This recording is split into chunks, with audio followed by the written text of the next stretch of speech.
कार्तिक महात्म का 23वां अध्याय। ये कथा सुनकर ऋषि कहने लगे कि हे सूत जी, भगवान के चरणों में उत्पन्न हुई गंगा जी की महिमा कहिए।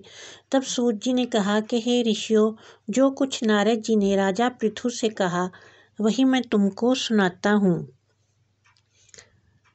इंद्र आदि सब देवताओं को उत्पन्न करने वाले कश्यप जी की 2 पत्नियां थीं। एक अदिति जिसके पुत्र देवता कहलाए तथा दूसरी दिति जिसके पुत्र दैत्य हुए। देवता तथा दैत्यों का नित्य ही कलह रहा करता था। उस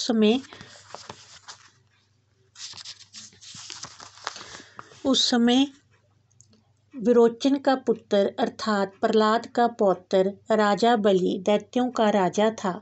उसकी सेना अत्यंत विशाल थी। उसने समस्त पृथ्वी को जीतकर स्वर्ग का राज्य प्राप्त करने के लिए देवताओं पर चढ़ाई कर दी। इंद्र की पुरी को चारों ओर से घेर लिया। देवता भी युद्ध करने के लिए बाहर आए। तब अत्यंत घोर संग्राम हुआ। एक दूसरे पर प्रहार करते हुए कई वर्ष बीत गए। इसके पश्चात दैत्यों का बल बढ़ते हुए देखकर देवता मैदान छोड़कर भागने लगे।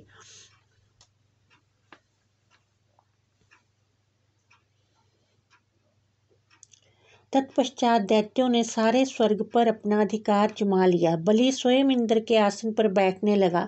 साथ ही देवताओं के समस्त कार्य अपने राक्षसों के अधीन कर दिए। यज्ञ की बलि भी आप ही लेने लगा। तब अदिति अपने पुत्रों को दुखी देखकर बहुत चिंतित हुई। फिर वे अपना स्थान छोड़कर देवताओं की जय तथा दैत्यों की पराजय के निमित्त भगवान की तपस्या करने के लिए हिमवान पर्वत पर चली गई। वहां कुछ समय फलाहार खाकर कुछ काल सूखे पत्ते और कुछ काल तक पवन का ही आहार करती रही। फिर पैर के अग्रभाग से खड़ी होकर भगवान की तपस्या करने लगी। इस प्रकार 1000 वर्ष तक उग्र तपस्या की। मायावी राक्षस अदिति की घोर तपस्या से चिंतित होकर राक्षसी माया से देवताओं का रूप धारण कर अदिति के पास जाकर कहने लगे कि हे माता, तुम हमारे लिए इतना घोर तप क्यों कर रही हो? आत्मघात करना सब शास्त्रों ने पाप बताया है। हम तुम्हारा ये दुख सहन नहीं कर सकते। माता का दुख देखकर कोई सुखी नहीं रह सकता तथा माता से कोई विमुख भी नहीं हो सकता।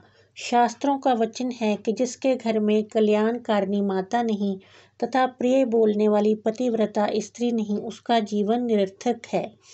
अतएव आप तप छोड़कर अपने पुत्रों को सुखी कीजिए।